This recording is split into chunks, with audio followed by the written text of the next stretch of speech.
आप लोगों को न्याय मिलेगा और आप सभी को जो है सरकारी कर्मी का दर्जा मिलेगा। आप लोग इस पर एकदम निश्चिंत रहिए। देखिए, राजकर्मी का दर्जा तो मिलेगा ही, राजकर्मी का दर्जा निश्चित तौर पे जो है सभी शिक्षकों को मिलेगा। शिक्षकों की समस्या को उठाने के लिए आपको बहुत बहुत धन्यवाद। ये इस तरह का जो है चलता रहता है। अगर कोई फर्जी शिक्षक है, वाकई में फर्जी है, गलत सर्टिफिकेट पे है, अगर उसका छानबीन करता है तो उसका ड्यूटी है, वो करेगा। उस पर हम लोग कुछ नहीं कर सकते। देखिए, राजकर्मी का दर्जा तो मिलेगा ही, राजकर्मी का दर्जा निश्चित तौर पर जो है सभी शिक्षकों को मिलेगा। लेकिन वो अभी अगर इस तरह की देख रहा है, फर्जीवाड़ा वालों को देख रहा है, तो ये तो देखना सरकार का कर्तव्य है। अगर इस तरह का कोई धोखाधड़ी के तहत बहाली हुई है तो उस पर अगर कार्रवाई कर रही है तो उससे शिक्षक को भी ये नहीं होना चाहिए, चूंकि फर्जीवाड़ा करने वाला तो पकड़ाएगा ही, आज न कल उसका सर्टिफिकेट जांच होगी, कहीं ना कहीं कितना जगह छुपा पाएगा, गलत करने वाला कितना गलत करेगा तो वो तो हो जाएगा। लेकिन जो शिक्षक वास्तविक में सही सर्टिफिकेट पे बहाल हुए हैं और विधिवत बहाल हुए हैं, उसकी नौकरी पर कहीं से कोई आँच आने वाली नहीं है। आपने देखा है कि हाई कोर्ट में यह मामला चल रहा है और हाई कोर्ट ने बिहार सरकार को काउंटर एफिडेविट दाखिल करके अपना पक्ष रखने के लिए कहा था कि आप बताइए कि आप शिक्षकों के साथ ऐसा क्यों कर रहे हैं। तो इस तरह की बात जब बिहार सरकार ने कहा तो हाई कोर्ट ने बिहार सरकार से काउंटर एफिडेविट की बात कही तो बिहार सरकार ने अपना जवाब दिया है कि नहीं भाई, हमने जो बहाली कैडर नियुक्ति की धारा 3 के तहत किया है तो उसमें हम जो है से किसी को हटाने की बात नहीं करते हैं।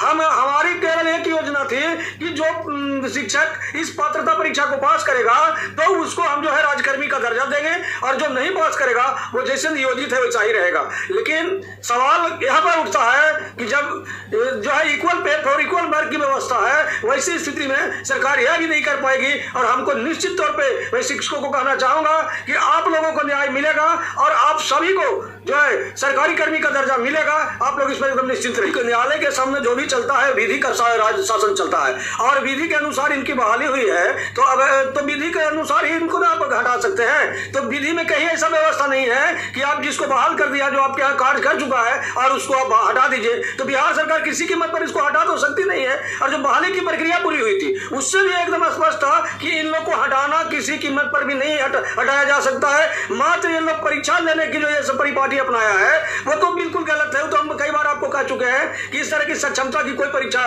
नहीं होनी चाहिए, क्योंकि पात्रता परीक्षा पास करके आया है। तो भाई केवल शब्द का तो हेरफेर है। एक पात्रता मतलब पात्र आप है कि नहीं।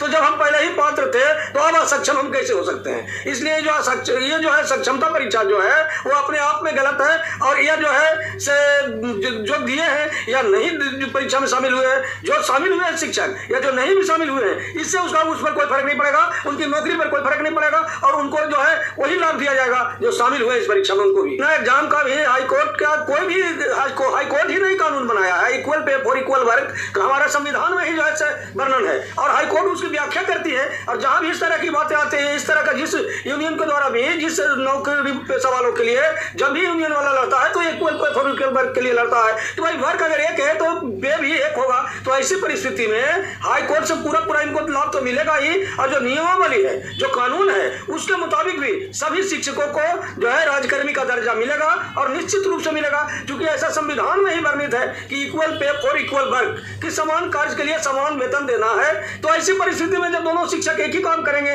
तो उनके लिए अलग अलग वेतन का निर्धारण तो विधि संगत हो ही नहीं सकती है। इसलिए इस पर चिंता करें ही नहीं।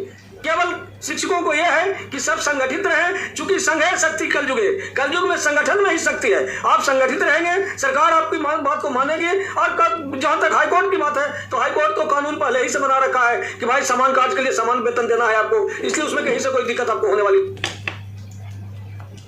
तो ये थे हमारे पटना हाई कोर्ट के जाने माने एडवोकेट और इन्होंने स्पष्ट रूप से सारी बातों को कहा कि समान काम के बदले समान वेतन, और स्पष्ट रूप से कहा है कि विधि के सम्मत ये बात कही है कि जो लोग पहले से काम कर रहे हैं उन शिक्षकों को किसी भी प्रकार से हम जो है बाहर नहीं निकाल सकते और उनको हर प्रकार का जो लाभ है वो भी दिया जाएगा। तो बहुत अच्छी खबर है दोस्तों, वीडियो को शेयर कीजिए। धन्यवाद। जय हिंद, जय भारत।